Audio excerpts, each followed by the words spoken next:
if we divide the word spirituality, that is spirit plus ritual, that is understanding yourself as a spirit, and then ritual is doing something.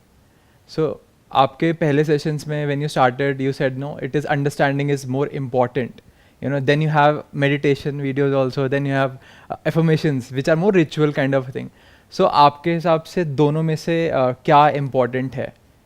इस तरह से आप interpret कर रहे हो इस word को, स्पिरिचुअलिटी को, क्योंकि इट्स ऑल अबाउट इंटरप्रिटेशन कि हम कैसे इंटरप्रेट करते हैं. हमने क्या इंटरप्रेट किया, स्पिरिट प्लस रिचुअलिटी, जबकि देखा जाए तो ये नहीं है. स्पिरिट प्लस उएलिटी, उएलिटी कहाँ पर चलती है, जैसे फंक्शनैलिटी.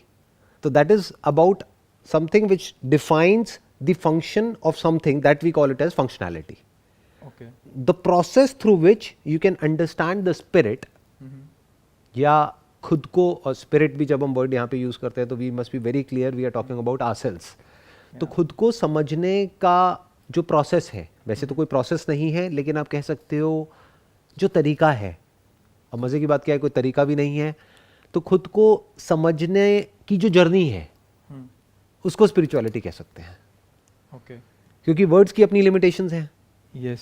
अब ये वर्ड जिसने भी इन्वेंट किया स्पिरिचुअलिटी, उसने किस स्टैंड पॉइंट से किया, क्या समझ करके किया, नोबडी नोज दैट.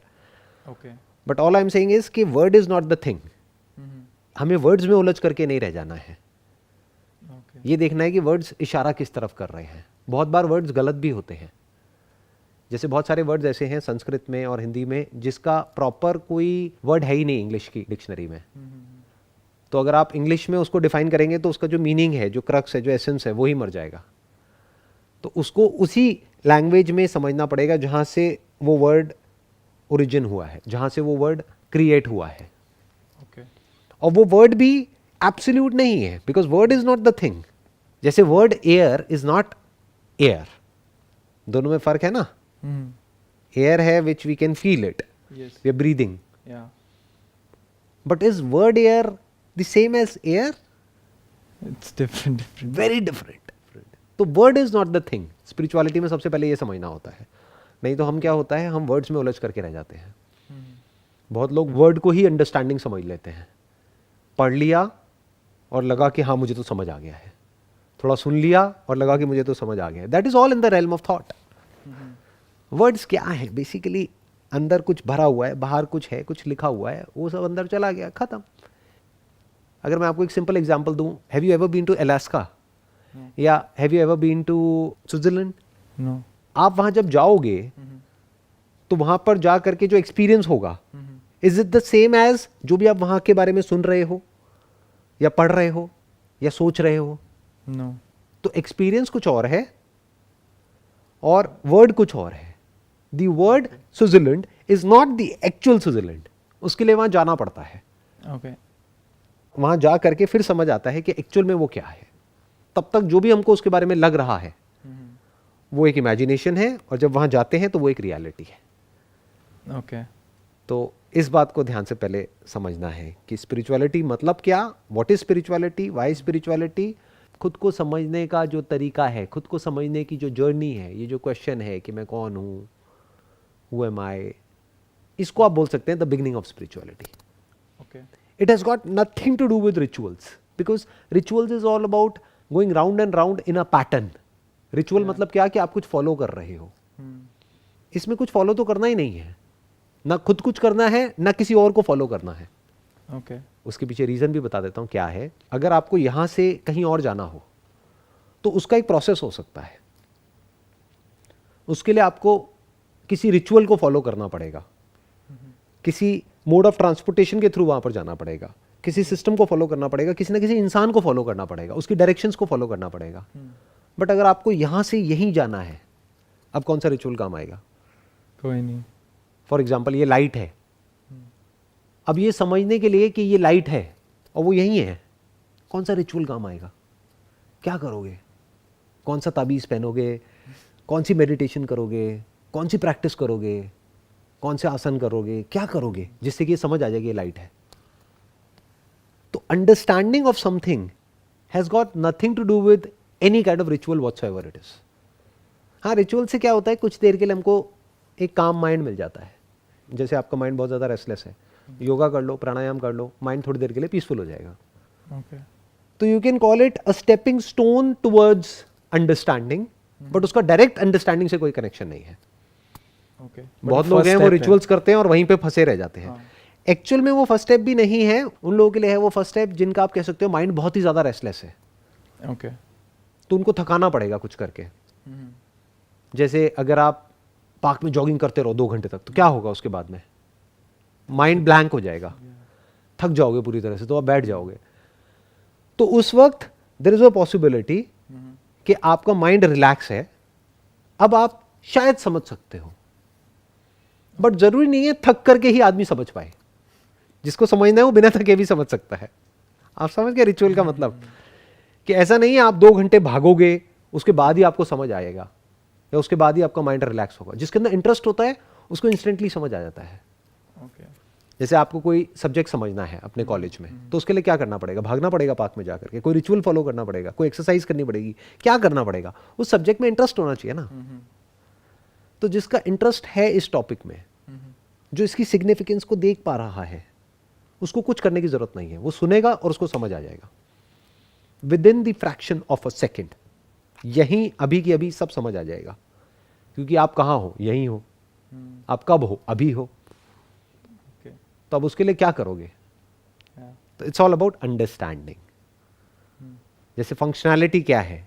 किसी भी चीज का कोई फंक्शन है, functionality. Understanding about the function, the step by step process is functionality. ऐसे ही स्पिरिचुअलिटी क्या है? Understanding about the spirit, not a spirit, not your spirit और my spirit, the spirit is spirituality. Okay. तो rituals may और may not help. ज्यादातर cases में क्या होता है? रिचुअल्स ट्रैप बन जाते हैं. लोग रिचुअल्स शुरू करते हैं. रिचुअल्स मतलब क्या? कोई मेडिटेशन, कोई ये, कोई वो उसी को एंड गोल समझ लेते हैं. और 20 साल हो गए हैं बस कुछ करते चले जा रहे हैं, किसी रिचुअल को फॉलो करते चले जा रहे हैं. कभी अपने आप से क्वेश्चन ही नहीं पूछ रहे कि जो मैं कर रहा हूँ कर क्यों रहा हूँ. तो वो एंड गोल तक कभी पहुंच ही नहीं पाते. वो उसी को स्पिरिचुअलिटी समझ लेते हैं. सिमिलरली आप जैसे आपने कहा कि सिर्फ अंडरस्टैंडिंग के लेवल पे you don't need to follow anything, कोई पाथ नहीं चाहिए. उसको अगर रिलेट करा जाए एज पे, is age an factor to learn spirituality? मतलब कॉग्निटिव डेवलपमेंट हो जाना चाहिए उतना तब हम वो समझ पाएँ स्पिरिचुअलिटी को, कि कोई भी समझ सकता है, कोई एज लिमिटेशन ही नहीं है? देखो, age is basically a dual edged sword. जैसे जैसे एज बढ़ती है ना, तो ज़्यादातर लोगों का दिमाग बंद होता चला जाता है. ये आपने ऑब्जर्व किया होगा, जा करके देखा होगा लोगों को. वो रिजिड हो जाते हैं. वो अपनी थॉट प्रोसेस को लेकर के बहुत ही रिजिड हो जाते हैं. अपने बिलीफ को पकड़ लेते हैं. उनको लगने लग जाता है कि मुझे तो पता है, मुझे कुछ मत बताओ, मुझे कुछ मत सिखाओ, तुम्हें क्या पता, तुम तो अभी बच्चे हो. तो जो बच्चा है वो ज़्यादा अच्छे से समझ सकता है और सीख सकता है किसी भी टॉपिक के बारे में. ये कोई रूल नहीं है, बट पॉसिबिलिटी ज़्यादा है. फॉर एग्जाम्पल, किसी स्कूल में, कॉलेज में एक 60 साल के आदमी को बिठा दो. अब अगर तो वो एक लर्नर होगा तो सीख जाएगा, बट अगर लर्नर नहीं होगा तो वो घबरा जाएगा. जैसे आपने एक चीज़ ऑब्जर्व करी होगी अपने घर में, फैमिली में, यहाँ पे वहाँ पे, कि जो आपके ग्रैंड पेरेंट्स हैं वो टेक्नोलॉजी से कितना डरते हैं. हाँ. कि जैसे ही कोई नया उनको आप स्मार्टफोन दे दो वो घबरा जाएंगे. वो कहेंगे ये क्या है, मुझे तो आता ही नहीं है, कैसे करूँ. और एक बच्चे को दे दो, वो 1 घंटे में सीख जाएगा. तो इसके लिए कैसा माइंड चाहिए? ना तो बिल्कुल ही बच्चे वाला माइंड, क्योंकि बच्चे क्या हैं, वो फड़फड़ाए हुए हैं, वो एक जगह पे टिक ही नहीं सकते, उनकी अटेंशन एक जगह पे टिक ही नहीं सकती, तो वो नहीं समझ पाएंगे.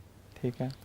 एज जिसकी बहुत ज़्यादा है, जब मैं एज की बात कर रहा हूँ तो I am not talking about chronological age, I am talking about psychological age. क्योंकि ऐसे बहुत लोग हैं जिनकी एज ज़्यादा है लेकिन माइंड से बिल्कुल यंग है, कुछ भी नया सीखने के लिए तैयार है. और ऐसे लोग हैं जिनकी एज कम है, मे बी 20-25 साल है, लेकिन दिमाग बंद हो चुका है. उन्हें ये लगने लग गया है कि नहीं, हमें तो सब कुछ आता है, हमें तो सब पता है. उनसे कोई भी सवाल पूछो, उनके पास सारे सवालों के जवाब हैं. तो इसका मतलब उनकी एज हो चुकी है, अब वो बूढ़े हो गए हैं. सो एक ऐसा माइंड चाहिए, इररिस्पेक्टिव ऑफ द एज, जो थोड़ा सा ठहरा हुआ हो और ओपन हो कुछ भी नया सीखने के लिए, सुनने के लिए तैयार हो, कुछ समझना चाहता हो, जिसके अंदर क्यूरियोसिटी हो, जिसमें कुछ जानने की चाह हो, जो एक्सप्लोर करना चाहता हो लाइफ के अलग अलग डायमेंशंस को. वो सीख जाएगा, वो समझ जाएगा. जिसको ये भी समझ आ रहा हो कि इस दुनिया में जो भी करने लायक है वो करके देख लिया, लेकिन एंड में कुछ होता नहीं है, it always comes back to square one. जहाँ से शुरू किया था फिर वहीं पहुँच जाते हैं। चाहे कोई भी प्लेजर हो, चाहिए हो वो वट एवर इट इज़, वो कुछ टाइम तक बड़ा अच्छा लगता है, लेकिन बाद में एक्चुअल में नहीं होता है। बिल्कुल जैसे हाथ में आप पानी को पकड़ने की कोशिश कर रहे हो, नहीं ठहरता है। तो एक ऐसा माइंड चाहिए जिसको मोटा मोटा ये समझ आ गया हो कि this is not the answer, running in the world is not the answer, and when I am talking about running in the world, spirituality is part of that world. क्योंकि स्पिरिचुअलिटी के नाम पे बहुत सारी चीज़ें जो दुनिया है वो इस दुनिया से भी खतरनाक है। वहाँ पे क्या क्या कर रहे हैं लोग और क्या क्या करवा रहे हैं उसकी कोई लिमिट ही नहीं है। तो एक ऐसा माइंड चाहिए जिसको ये समझ आ गया है कि this is not the answer, let me find out कि क्या कोई और भी पॉसिबिलिटीज़ हैं लाइफ को एक्सप्लोर करने की। कोई एज से रिलेशन नहीं है। एज से कोई रिलेशन नहीं है, बट आप कह सकते हो अगर मेरे को डिफाइन करना ही हो कि इसकी राइट एज क्या है, मे बी अराउंड 25-30, क्योंकि तब तक बॉडी में जो बायोलॉजिकल जो चेंजेस होते हैं वो एक लेवल तक हो चुके होते हैं, तो बायोलॉजी हमारे ऊपर बहुत ज़्यादा हावी नहीं होती है। तब तक एक इंसान लाइफ के बहुत सारे एक्सपीरियंसेस को एक्सपीरियंस कर चुका होता है, तो उसने लाइफ को एक हद तक देख भी लिया होता है 25-30 साल की एज तक। प्लस दिमाग इतना भी रिजिड नहीं होता है कि अब दिमाग बंद हो चुका है, उसको कुछ समझ ही नहीं आ रहा है। तो I think that is the right age, around 25-30। क्योंकि जो बच्चा है 15-16 साल का, वो तो उसको बातें समझ नहीं आएंगी। जिसकी एज बहुत ज़्यादा है उसको भी समझ आने के चांसेस बहुत कम है। वो रिचुअल्स में फंसे हुए हैं, कुछ भी कर रहे हैं जिसका कोई मतलब नहीं है, बस कर रहे हैं। क्यों कर रहे हैं? क्योंकि 20-30 साल से यही करते आए हैं, अपने बड़े बूढ़ों को भी यही करते हुए देखा है, तो वही करेंगे। उनसे पूछो क्यों कर रहे हो, उनके पास कोई जवाब नहीं है, ना वो जवाब जानना चाहते हैं। मेंटल हेल्थ, आज हम बहुत बातें करते हैं कि शुड बी मेंटली हेल्दी, तो क्या ये हम कह सकते हैं कि जो स्पिरिचुअलिटी में बिलीव करता है या स्पिरिचुअलिटी के पाथ पे चलता है, they are less prone to have mental disorders? Spirituality has got no direct relation with psychological disorders. Okay, direct नहीं है, इनडायरेक्टली आप कहीं से भी किसी भी चीज़ को किसी से भी कनेक्ट कर सकते हो, डायरेक्ट कोई रिलेशनशिप नहीं है। In other words, psychological disorder होता क्या है, उसका ग्राउंड क्या है? There could be 2 grounds for it. One is biology, second is psychology. तो बायोलॉजी आज की डेट में हमारी सबकी पूरी तरीके से हिली हुई है। क्यों? क्योंकि सब कुछ पॉल्यूटेड है। यस, जो हम खा रहे हैं, पी रहे हैं, जो सांस ले रहे हैं, स्पेस कहीं है नहीं, चारों तरफ से फंसे हुए हैं, एक बॉक्स में जी रहे हैं, तो बायोलॉजी की धज्जियां उड़ी हुई है। तो there is a strong possibility, जिसको आप साइकोलॉजिकल डिसऑर्डर कह रहे हो, वो बायोलॉजिकल उसका बेसिस होगा। तो अगर बायोलॉजिकल बेसिस है तो वहां पे स्पिरिचुअलिटी काम कैसे आएगी? Spirituality is all about correcting your understanding, but understanding से पेट नहीं भरता है ना। पेट किससे भरता है? खाने से। प्यास कैसे बुझती है? पानी से। ये क्या है? बायोलॉजी। बायोलॉजिकल लेवल पे जो भी कुछ हो रहा है, ये जो एनवायरनमेंट है उसके लेवल पर जो भी प्रॉब्लम्स चल रही है, उसकी वजह से जो बायोलॉजिकल लेवल पे जो इश्यूज आने वाले हैं, उसके लिए आपको क्या चाहिएगा? आज नहीं तो कल मेडिकेशन चाहिएगा उस प्रॉब्लम को ठीक करने के लिए। तो उसका स्पिरिचुअलिटी से कोई कनेक्शन नहीं है। दूसरे आगे डिसऑर्डर्स होते हैं, वो होते हैं साइकोलॉजिकल डिसऑर्डर्स, कि biologically you are fit, but psychologically कुछ भी ऐसा सोच रहे हो जो एक पैटर्न बनता चला जा रहा है और आप चाह करके भी उससे बाहर नहीं आ पा रहे हो। उसकी जड़ क्या होती है? कि आपने अपने ही किसी थॉट को पकड़ा हुआ है। अब थॉट को क्यों पकड़ते हो? कोई भी किसी भी थॉट को क्यों पकड़ता है, उसका ग्राउंड क्या होता है? जैसे दो चीज़ों को आपस में चिपकाना है तो एक एडहेसिव होना चाहिए ना, दो को चिपकाने के लिए। तो एक हो गए आप, एक हो गया एक थॉट जिसको आप पकड़ रहे हो। The thought could be about someone और समथिंग, और इवन अबाउट योर सेल्फ और योर इमेज। ये सब अलग अलग चीज़ें हैं, राइट? तो इनको आपस में चिपकाता कौन है? जब चिपक जाता है तो प्रॉब्लम होता है। थॉट प्रॉब्लम नहीं है। थॉट मतलब क्या? ये मग है, ये टेबल है, ये सोफा है, ये टेलीविजन है, क्या दिक्कत है? कोई दिक्कत नहीं है। बट थॉट जब एक ऐसी साइकिल में घूमने लग जाता है, जब आप चाह करके भी उससे बाहर नहीं निकल पाते हो, तब वो थॉट प्रॉब्लम बन जाता है। Then that is basically a psychological disorder. तो उसकी जड़ क्या होती है? वो क्या एडहेसिव है जो आपको एक थॉट से चिपका देता है? वो आप खुद हो। आप ही तो चिपकते हो आपके थॉट से। देखना, ध्यान से समझना। जहां पर आपका मैं उसके साथ में अटैच होता है, उस चीज के साथ में, उस इंसान के साथ में, वहीं तो प्रॉब्लम होती है। जहां अटैच नहीं है वहां कोई प्रॉब्लम नहीं है। अब अभी इस वक्त हम यहां पर बैठे हैं इंडिया में, अफगानिस्तान में कितना कुछ चल रहा है, कोई प्रॉब्लम हो रही है आपको? वो न्यूज़ है आपके लिए कि भाई ठीक है पढ़ लिया, वहां पे ये हो गया, वो हो गया, वो हो गया, वो हो गया, वो हो गया, whatever it is, but as such कोई प्रॉब्लम नहीं हो रही है। बट अपने घर में छोटा सा भी कुछ इशू हो जाए तो प्रॉब्लम हो जाती है ना। थोड़ा सा भी लड़ाई झगड़ा हो जाए आपकी गर्लफ्रेंड के साथ या जो भी है, मतलब वाइफ के साथ, इसके साथ, उसके साथ, थोड़ा सा भी क्लैश हो जाए, कितना डिस्टर्बेंस क्रिएट हो जाती है अंदर। तो छोटा सा भी कुछ हो जाए आपकी लाइफ में तो कितनी बड़ी डिस्टर्बेंस हो जाती है, और बाहर कितना भी कुछ बड़ा हो जाए कोई डिस्टर्बेंस नहीं होती है। तो इसका ग्राउंड क्या है? आप खुद। तो उस लेवल पे स्पिरिचुअलिटी काम आ सकती है, बशर्ते कि आप स्पिरिचुअलिटी में सही रास्ते पे चल रहे हो।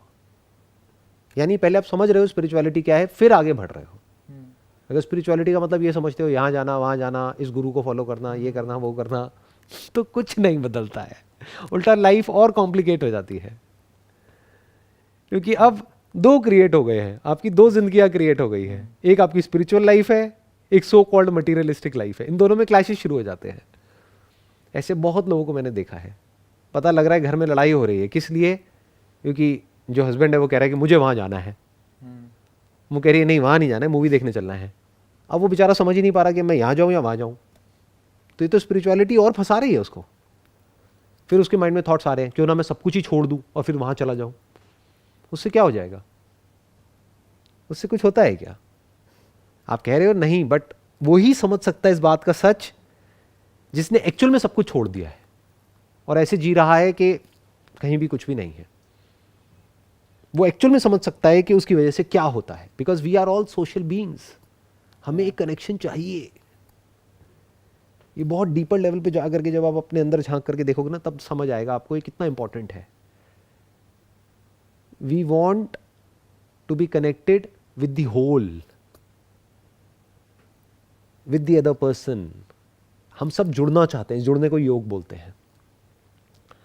अब बेसिकली क्या है कि इस तरह के जो साइकोलॉजिकल डिसऑर्डर्स हैं जिसका सेंटर पॉइंट मैं है,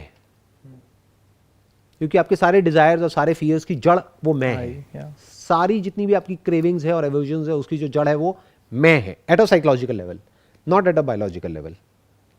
दोनों में फर्क देख रहे हो ना? हाँ। तो ये जो मैं है, जब उसको आप क्वेश्चन करते हो, that is the beginning of spirituality. और क्वेश्चन करते करते जब उसकी एक एक करके सारी लेयर्स को हटा लेते हो और आपको दिख जाता है कि ये जो मैं का सच है वो क्या है कि मैं से बड़ा झूठी दुनिया में और कोई नहीं है, जब आप वो देख लेते हो तो अब कोई ग्राउंड नहीं रह गया जहां से कि कुछ चिपके, यानी वो एडहेसिव डिसॉल्व हो गया। Now there is no adhesive at a psychological level. अब आप कैसे चिपकोगे? जिसके लिए लाइफ अलग है, डेथ अलग है, वो चूज कर सकता है दोनों में से किसी एक को। जिसके लिए दोनों एक ही है, अब वो क्या चूज करेगा? लाइफ और डेथ जिसके लिए एक ही है, अब वो क्या चूज करेगा? ना लाइफ को ना डेथ को। तो जो चल रहा है जैसे चल रहा है बढ़िया है। तो उसमें ना तो डेथ का डर है ना लाइफ का कोई बहुत ज्यादा लालच है।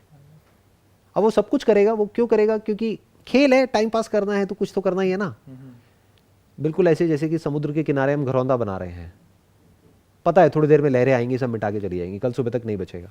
तो ये सब कुछ जो भी हम कर रहे हैं ये सब बिल्कुल उसके जैसा ही है, मिट्टी का घरौंदा है, कुछ भी बनाते रहो। तो क्यों कर रहे हो? टाइम पास के लिए।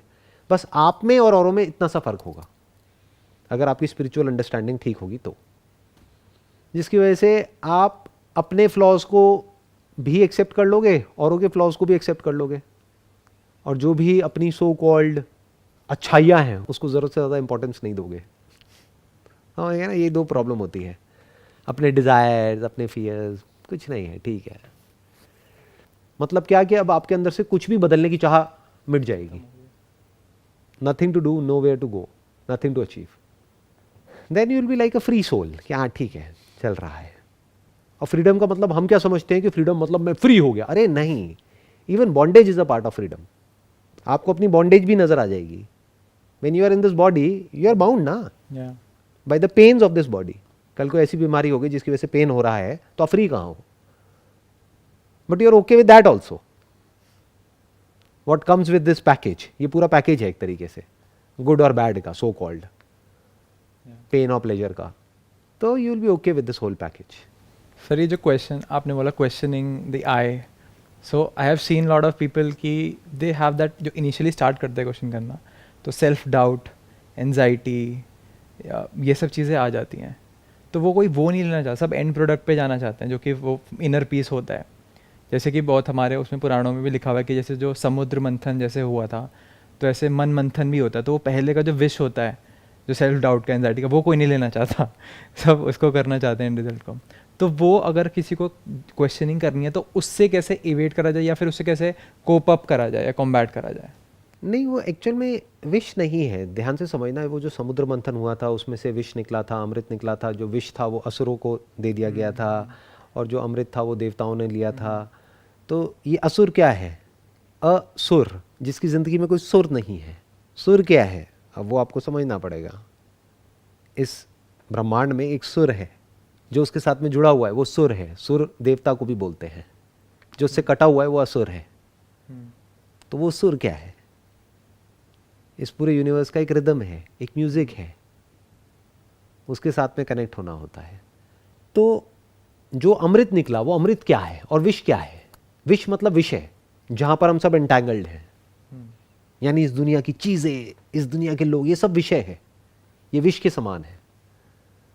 अगर आप सिर्फ वहीं पर फंसे हुए हो तो अमृत क्या है? अमृत, जिसको ग्रहण करने के बाद, अमर, जिसका सेवन करने के बाद आप अमर हो जाते हो. अमर कौन होता है और अमर कैसे होता है? अमर कोई इंसान तो हो ही नहीं सकता, बॉडी तो अमर है ही नहीं. तो अमर क्या होता है? आत्मा. आत्मा तो अमर ही है. तो एक्चुअल में क्या है वो अमृत? वो है ज्ञान. और ज्ञान को सुनने के लिए एक आदमी सुर होना चाहिए, असुर नहीं होना चाहिए. यानी वो विषयों में एंटैंगल नहीं होना चाहिए. वो ये नहीं कि 24 घंटे सिर्फ उसके दिमाग में पैसा पैसा पैसा पैसा पैसा ही घूम रहा है, या फिर लोग घूम रहे हैं, उसने ऐसा किया, उसने वैसा किया, ये वो व्हाटएवर, या और चीज़ें घूम रही है, न्यूज़ घूम रही है, दुनिया जहान की सारी बातें घूम रही है. ये सब क्या है? विषय है. तो वो वहीं एंटैंगल्ड है. तो एक ऐसा आदमी चाहिए जो इन सब चीज़ों से कनेक्टेड है, लेकिन उसको यूज़ कर रहा है अपने सर्वाइवल के लिए, बस एक कंफर्टेबल लाइफ जीने के लिए. बस उसकी लिमिटेशन उसने देख ली है कि it is required, money is required for a comfortable life, that's it. ना उससे ज़्यादा उसकी इंपॉर्टेंस है, ना उससे कम. वहाँ तक उसने देख लिया है और उस कंफर्टेबल लाइफ को भी अचीव कर लिया है. अब उसके बाद में नेक्स्ट स्टेप आ जाता है. अब क्या करेगा वो? अब वो सुनने के लिए हो सकता है तैयार हो. तो अब वो जो उसको ज्ञान मिल रहा है वेदों से, पुराणों से, या कहीं से भी, उपनिषद से, तो वो जो ज्ञान मिल रहा है वो अमृत के समान है. क्यों? क्योंकि वो ज्ञान से ही काम हो जाता है. अगर वो ज्ञान जिस तरफ इशारा कर रहा है उस तरफ आपने देख लिया है, तो वो एक जगह पर इशारा कर रहा है, वो आपको आपके पास लेकर के आ रहा है. अब आपने अगर देख लिया कि अरे मैं ये हूं, तो अब आपको अमर होना नहीं है, अब आप अमर ही हो. The topic is closed. तो एक्चुअल में कोई अमृत नहीं है जिसको आपको पीना है, जिसको पी करके आप अमर हो जाओगे. वो ज्ञान ही अमृत है. ये जो अभी हम बात कर रहे हैं यही अमृत है. अगर किसी ने इसको ध्यान से सुन लिया और समझ लिया तो अमर हो गया. वो क्या है? जो महावाक्य हैं उपनिषद के, तत्वमसि, यानी यू आर दैट. खत्म. यही तो अमृत है. अगर आप वो ही हो जो ना पैदा होता है ना मरता है, तो बात ही खत्म. आगे कुछ रह ही नहीं गया करने के लिए. Topic close. अब ये जो विषय है जो और लोगों के लिए विष के समान है, तो वो इंसान जो खुद को जानता है उसके लिए ये विषय भी अमृत है. क्योंकि उसका आधार क्या हो गया? Love and compassion. लव मतलब क्या? जुड़ना. अब वो किसी एक पर्टिकुलर विषय से नहीं जुड़ रहा है, वो सबसे जुड़ गया है. क्योंकि विषय भी तो उसी का पार्ट है, उसी में है. सब कुछ कॉन्शियसनेस में ही तो है. तो अब सब कुछ उसमें आ गया है और वो सब में आ गया है. तो कहीं भी कोई सेपरेशन, कहीं भी कोई डिवीजन नहीं रह गया है. तो ये विष और अमृत का भी डिवीजन खत्म हो जाता है उसके बाद में. ना कुछ विष है ना कुछ अमृत है. फिर आप ना सुर हो ना असुर हो. आप में ही सुर भी है और असुर भी है. आप में ही अच्छाई भी है, बुराई भी है. सब कुछ आप में ही है, बाहर कहीं कुछ है ही नहीं. तो इस तरह से जब आप देखने लग जाते हो तो हमें एक्चुअल में इन सब कहानियों का या ये सब जो बातें हैं इनका असली में मतलब समझ आता है. नहीं तो बस ऊपर ऊपर लेवल पे हम सुनते रहते हैं और अपनी कहानी अपने माइंड में बनाते रहते हैं। पहले एक कहानी, फिर उसकी एक और एक कहानी हमारे माइंड में बनी हुई है, और हर इंसान के माइंड में अलग अलग कहानियां बनी हुई हैं। बट एक्चुअल में अगर आप देखना चाहते हो वो किस तरफ इशारा कर रहा है, तो आपको उसको रूट से कनेक्ट करना होगा। ऐसा क्या निकलता है वो मंथन के बाद में? जो समुद्र मंथन है वो कहीं बाहर नहीं है, अंदर है, सिंबॉलिक है। तो वो अंदर ही तो है। अभी ये समुद्र मंथन ही तो चल रहा है, यानी ये जो मन है वो एक समुद्र के जैसा है, उसका हम मंथन कर रहे हैं, तो उसमें से कुछ निकल रहा है। तो पूरा मंथन करने के बाद में कुछ ऐसा निकलता है, कुछ ऐसा हमको नजर आता है जो इन बातों से परे है, जहां पर जा करके बोलती बंद हो जाती है, जहां पर कुछ बोलने को नहीं रह जाता है। और वो जो होता है वो हमारे सामने होता है, यही होता है, अभी होता है। वहां पर क्या होता है? शांति होती है, बस।